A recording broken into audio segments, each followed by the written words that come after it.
સુરતના કાપોદ્રા વિસ્તારમાં state monitoring સેલની ટીમે રેડ કરી હતી અને 33,10,000ની કિંમતનો દારૂનો જથ્થો ઝડપી પાડ્યો હતો.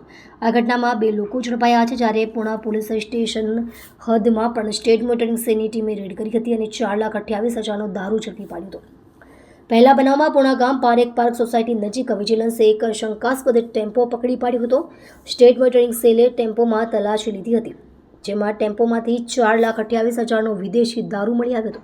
પોલીસે હેરાફેરી કરનાર હર્ષદ ઉર્ફે ભરતભાઈ બાબુભાઈ આંબલિયા પટેલ અને નીતિન ગુલાબ ઈડરિયા કોળીની ધરપકડ કરી હતી, જ્યારે દારૂનો જથ્થો મંગાવનાર અને મોકલનાર સહિત 4 લોકોને વોન્ટેડ જાહેર કરવામાં આવ્યા છે.